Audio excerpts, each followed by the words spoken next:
Ang kasong ito ay nangyari sa Phrae Province na nasa northern part ng Thailand. Ang milyonaryong mag-asawa na si Alan Hug at North Sudden ay may mga naka-schedule na pakikipagkita sa mga kaibigan sa Chiang Mai noong September 19, 2018. Pero nang hindi nakarating ang mag-asawa at hindi nakakasagot sa kanilang mga tawag, bigla na silang kinabahan. Si Alan ay isang British national at kilala siya na hindi nalilate sa kahit na anumang mga social gatherings. Kapag hindi siya makakadalo, ipinapaalam niya sa mga kaibigan na hindi siya makakapunta ilang araw bago ang napag-usapang petsa. Matapos ng kanilang pag-aantay at hindi pagsagot sa kanilang mga tawag, kahit na nagre-ring naman ang kanilang mga telepono, alam nila na may hindi magandang nangyari sa mag-asawa. Kaya naman isa sa kanilang mga kaibigan ang nagdesisyon na bisitahin ang mag-asawa sa kanilang bahay para malaman kung ano nga ba ang totoong nangyari. Pagkarating niya sa kanilang bahay noong September 23, ay hindi niya nakita ang mag-asawa. Sa loob ng kanilang bahay ay naka-charge pa ang cellphone ni Alan at ang kanilang mga maleta at damit ay nandun din.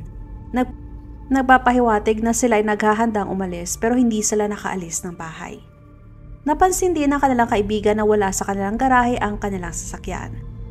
Matapos ng masusing pagsusuri niya sa bahay ng mag-asawa, nakakita din siya ng mga mantsa ng dugo na nakakalat sa dressing room na hindi pa nalilinis. Tumawag na ng mga pulis ang kanilang kaibigan para i-report ang nakita. Mabilis namang dumating ang mga pulis at kaagad na nagsagawa ng investigasyon. Ang mag-asawa ay nakatira sa 3 palapag na bahay. Maliban sa pagtatanim ng mga prutas, ang mag-asawa ay nag-aalaga din ng mga itik at isda. Dahil sa napakalawak ng kanilang lupa, nahirapan ng mga pulis na hanapin ang mag-asawa, lalo pa at maraming mga damo sa kapaligiran. Isa sa mga police officer ang nakadiscovery ng bagong hukay na lupa malapit sa pond ng kanilang mga itik. Kaya nag-deploy ng sniffing dog ang mga pulis para mag-imbestiga. Pagkarating ng aso sa lugar kung saan may bagong hukay, hindi na ito matigil sa kakatahol. Kaya malakas ang hinala ng mga pulis na maaring inilibing ang katawan ng mag-asawa. Kaagad na nag-hire ng excavator ang mga investigador para maghukay. At matapos ang halos 2 oras ng paghukay, lumantad sa kanila ang katawan ng mag-asawa. Halos hindi makapaniwala ang kanilang pamilya, mga kapitbahay at mga kaibigan sa nangyari. Kaagad na dinala sa malapit na forensic clinic ang katawan ng mga biktima para malaman ang dahilan ng kanilang pagkamatay at oras ng kanilang pagkamatay. Samantalang ibang mga pulis naman ay patuloy pa rin sa pag-imbestiga at pangangalap ng mga ebidensya. At kumuha din sila ng mga statements mula sa mga taong malalapit sa mag-asawa. Ang nag-iisang anak ng mag-asawa na si Robin ay kaagad ding bumiyahe mula sa UK patungong Thailand matapos malaman ang nangyari sa mga magulang. Si Alan ay orihinal na nagmula sa Edinburgh, Scotland. Habang nakabakasyon sa Thailand, nakilala niya si North at hindi na niya pinakawalan pa ang babae. Si Alan ay isang engineer at kilalang negosyante. Ngunit nag-resign siya bilang direktor ng isang specialized dry cleaning company noong July 2017. Si Alan ang may pinakamalaking share sa kumpanya, kaya kahit wala na siya ay malaki pa rin ang napuputang shares sa kanya. Kasunod noon ay may minamanage din siya na kumpanya na tinatawag na Sherwood Edinburgh na naibenta din. Pabalik-balik ang mag-asawang Alan at North sa UK at Thailand. May bahay din sila sa Australia na pinupuntahan lang nila sa panahon ng summer para magbakasyon. Para sa mga tao sa lugar ni North, si Alan ay kilalang mayaman pero mas gusto nito ng simple at tahimik na buhay. Simula 2014, opisyal nang nanatili sa Thailand ang mag-asawa at nagpatayo ng 3 palapag na bahay na may swimming pool at poultry farm. Humarap sa malaking pressure ang mga Thai police na mahanap ang pumaslang sa mag-asawa dahil may involved na foreigner sa kaso. Sa lumabas na resulta ng forensic, nakita na si Alan ay namatay dahil sa 2 tama ng baril. Samantalang si North naman ay namatay dahil sa matigas na bagay na ipinalo sa kanyang ulo. Sila ay namatay noong September 18, isang araw bago ang kanilang pag-alis papuntang Chiang Mai. Dahil inilibing ang mag-asawa sa kanilang bakuran mismo, hinala ng mga pulis na kilala ng mga biktima ang pumatay. Inilarawan ng mga kamag-anak ni North si Alan na mabait at mapagbigay, at madalas na nagpapahiram sa kanila ng pera sa panahon na kailangan nila. Samantalang si North naman ay kilala din na mabait at maalalahanin. Sa kabila ng nakapag-asawa ng mayamang lalaki, kailanman ay hindi nakitaan si North na naging arogante at nagmamayabang. Kahit ang kanilang mga kapitbahay ay kinumpirma na walang may kaalitan o kaaway ang mag-asawa sa kahit na sino man sa kanilang lugar. Noong sinuri ng mga investigador ang CCTV footage mula sa loob at labas ng kanilang bahay, nakita ng mga investigador na ang nagmaneho sa kanilang sasakyan na puting Ford Ranger paalis ng bahay ay si Warut Sachakit, 63 years old at ang nakakatandang kapatid na lalaki ni North. Kaagad na nagsagawa ng manhunt ang mga pulis para kay Warut para matanong siya pero hindi nila ito mahanap. Nung nalaman ng mga lokal na ang pinaghahanap ng mga pulis ay si Warut, marami ang nagtaka dahil alam nila na mabait na tao ito. Katunayan ay madalas siyang makita na tumutulong sa ibang tao at nagvo-volunteer pa sa templo. At para sa kanila parang napaka-imposible naman na papatay ni Warut ang kanyang mismong kapatid at bayaw dahil matagal na siya nagtatrabaho sa mag-asawa. Sa kabila ng mga sinabi ng mga tao, nagpatuloy pa rin ang mga pulis sa paghahanap kay Warut dahil siya ay nawawala kasama ng sasakyan ng mga biktima. Pero ang ibang kamag-anak ni North ay sang-ayon sa hinala ng mga pulis dahil ayon sa kanila hindi maganda ang naging relasyon ni Warut sa mag-asawa.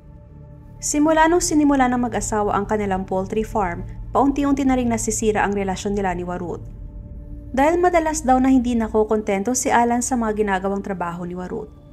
Marahil dahil na rin sa edad ni Warut kaya medyo mabagal na itong gumalaw. Dagdag pa doon nakaramdam din ng inggit si Warut dahil nakatira sa malaking bahay ang kanyang kapatid. Samantalang siya ay nananatili pa rin nakatira sa bahay na gawa sa kahoy. Noong September 15, bumisita si North sa nakababatang kapatid niya na lalaki at nagrereklamo tungkol sa trabaho ni Warut at nahihirapan na rin umano siyang pakisamahan ang kapatid. Dagdag pa ni North na kapag pinagsasabihan nila ito ay galit itong sumasagot sa kanila at nakikipag-away pa at ipinaglalaban na siya lagi ang tama. Kaya nagdesisyon na si Alan na paalisin na si Warut sa kanila. Sa nakuhang statement ng mga investigador mula sa nakababatang kapatid ni North, kaya mas lalo pa sila nakumbinsi na si Warut nga ang prime suspect. Pero kung magbabasehan ng kanyang edad, mukhang malabo na si Warut lamang ang nag-iisang pumatay sa mag-asawa. Naniniwala ang mga pulis na may kasabwat si Warut na tumulong sa kanya na gawin ang karumal-dumal na krimen. Sa kuha ng CCTV noong September 18, may dalawang kahinahinalang lalaki ang pumunta sa bahay ng mag-asawa at si Warut ang sumalubong sa kanila. Ngunit pagkaalis ng dalawang lalaki, hindi na muling nahagip ng kamera ang mag-asawa. Malakas ang kutob ng mga pulis na ang dalawang lalaki iyon ay ang siya naging kasabwat ni Warut sa pagpatay sa mag-asawa. Para mahuli si Warut, determinado ang mga pulis na i-track down ang ninakaw na sasakyan na kinuha niya sa bahay ng mag-asawa. Matapos ang ilang araw na paghahanap, nadiskubre ng mga investigador na ang sasakyan ay binenta sa isang lokal na nakatira sa kalapit na lugar sa halagang 200,000 baht o 345,000 sa peso.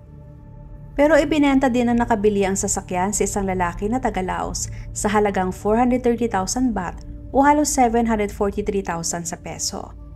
Kasunod noon ay nagmaneho ang lalaki papuntang Ayutthaya para sa isang business trip. Noong nalaman niya ang tungkol sa kaso at nalaman niya na pinaghahanap ng mga pulis ang sasakyan na binili, voluntaryo niyang dinala ang sasakyan sa mga pulis at isinuko. Kasabay ng pagkakawa ng sasakyan ay nahuli din ng mga pulis si Warut, pero mariin niyang itinanggi na siya ang pumatay sa mag-asawa. Ayon sa kanya, wala siyang kinalaman sa pagkamatay ng kanyang kapatid at bayaw. Dahil walang konkretong ebidensya at ang tanging nakuha sa CCTV ang pag-alis lamang ni Warut dala ang sasakyan, kaya hindi nila ito maaring ikulong. At dahil makailang beses na rin ibinenta sa maikling panahon ang sasakyan, nahirapan din ang mga pulis na i-identify ang mga fingerprints na nakuha. Pero binantayan pa rin ng mga pulis ang bawat kilos ni Warut nang wala siyang kaalam-alam dahil nananatili pa rin siya na pangunahing suspect. Ang isang team ng mga pulis ay sinusundan si Warut. Ang isang team naman ay patuloy sa paghahanap ng mga karagdagang clues sa pinangyarihan ng krimen. Sa puntong yon, ang isang kapitbahay na nagngangalang Suma Optamun, 50 years old, ay hindi inaasahang pumunta sa police station. Inamin ni Suma na bagong nangyaring pagpatay, kinausap siya ni Warut dahil humingi ito ng tulong sa kanya para patayin si Alan. Ngunit nung nalaman ni Suma na gusto din pala ni Warut na ipapatay ang sarili nitong kapatid, kaagad itong tumanggi. Pero nakatanggap pa rin si Suma ng 25,000 baht o 43,000 sa peso mula kay Warut dahil sa pagpapakilala sa kanya ng dalawang lalaki na siyang gagawa sa pagpatay sa mag-asawa. Ang dalawang lalaking yon ay sina Fia Kamsai, 63 years old at Kittipong Kamwan, 24 years old. Kaagad na hinuli si Suma sa pag-amin niya na siya naging daan para mapatay ang mag-asawa at nagpadala sila ng mga pulis para hulihin ang tatlong lalaki. Sumang-ayon si Suma na mag-testify bilang witness kapalit ng mas mababang sentensya. Dahil sa pakikipagtulungan ni Suma, kaagad na ni-raid ng mga pulis ang bahay ng mga sospek at nagtagumpay sila na mahuli ang tatlong salarin. Kaagad na inamin ni Warut ang nangyaring krimen at inamin na siya ang mastermind sa likod ng pagpatay kina Alan at North. Sinabi niya na binayaran niya ang dalawang lalaki ng 50,000 baht para patayin ang mag-asawa. Pagkahuli ay inutusan ng mga pulis ang tatlo na reenact ang kanilang ginawa sa pinangyarihan ng krimen. Ayon kay Fia, bandang alas 6 ng gabi September 18, 2018, dinala sila ni Warut sa farm at inutusan na pumunta sa likod na bahagi ng bahay, kung saan ay naroroon si Alan noong mga oras na yon at nagpapakain ng kanilang mga itik. Binaril ni Fia si Alan ng 2 beses na agad na ikinamatay ng lalaki. Natagpuan naman ni Kitty Pong si North sa kusina. Tinakpan niya ang bibig ni North para hindi ito makasigaw at saka kinaladkad papunta ng kanilang garahe at saka ibinagsak sa lupa. Kasunod noon ay pinalo ni Warut si North sa ulo na makailang beses hanggang sa mamatay. Kasunod noon ay hinila nila ang katawan ni North sa likod malapit sa kung saan pinatay at natumba si Alan. Gumamit sila ng pala at ginamit din nila ang maliit na excavator ni Alan para maghukay ng 2 metrong lalim na butas. At saka itinulak ang katawan ng 2 biktima at tinakpan ng lupa. Pagkatapos na ang kanilang ginawa, kinuha ni Warut ang sasakyan ng mag-asawa at saka ibinenta. Base sa testimonya ng 3 suspect, na recover ng mga pulis ang baril na ginamit sa pagpatay kay Alan na itinapon nila sa sapa. Ayon kay Warut, nagkaroon sila ng hidwaan ni Alan dahil sa pamamahala ng farm. Si Warut ang itinalagang farm gardener ni North. Saklaw ng kanyang tungkulin ay ang pagpapanatili ng mga halaman at alagaan ang mga manok at ang 15 baka. Pero sa panahon na siya nagtatrabaho sa farm, madalas naman daw sila nagkakainitan ng ulo ni Alan. Noong nalaman ni Warut na may balak ang mag-asawa na siya ay paalisin na sa kanilang farm, sobra itong nagalit at pakiramdam niya sa ilang taon niyang pagtatrabaho sa farm, hindi man lang siya nasahuran ng maayos. Noong humiling ng karagdagang sahod si Warut kay Alan, bigla daw itong tumanggi. At pakiramdam niya na hindi siya tinatrato ng mabuti ng bayaw, kaya mas lalo pa siyang nagalit. At lalo pa siyang nagalit nung nakita niya na pumapanig si North kay Alan. Yun din ang dahilan kung bakit sumama ang kanyang loob sa kapatid. Sobra siya nagalit nung nalaman niya na balak siyang paalisin ng mag-asawa dahil alam niya na sa kanyang edad ay mahihirapan na siya o baka hindi na nga siya makahanap pa ng bagong trabaho. Wala rin siyang mapupuntahan dahil wala siyang asawa, walang mga anak at walang sariling bahay. At dahil wala pa siyang pambayad sa kinuha niya mga hitman, nagdesisyon si Warut na ibenta ang bagong bili na sasakyan ng mag-asawa. Matapos maaresto ni Warut, hindi man lang siya makitaan ng pagsisisi at panghihinayang sa ginawa. Halos maraming hindi makapaniwala nung kinumpirma na si Warut ang mastermind sa pagpatay at siya mismo ang pumatay sa sariling kapatid dahil lamang sa maliit na pagtatalo. Dahil kilala siya na mabait at masipag. 1 taon matapos ng pagpatay, June 3, 2019, opisyal na nagsimula ang paglilitis. Si Warut ay kinilalang mastermind at siya ay kinasuhan ng conspiring to commit murder at first-degree murder sa pagpatay sa kanyang sarili mismong kapatid. Ang tatlo ay sinentensya ng kamatayan sa maraming kaso. Samantalang si Suma naman ay nakatanggap ng 25 years na pagkakakulong mula sa orihinal na 50 years na sentensya dahil sa pagtestify laban sa mga suspects. Please support po my second channel na Usaping Krimen. Salitan ang pag-upload ko sa kada channel, kaya kung gusto niyo na makapanood ng crime story araw-araw, maaari lamang po na i-check ang bawat channel para sa mga panibagong videos. Maraming salamat!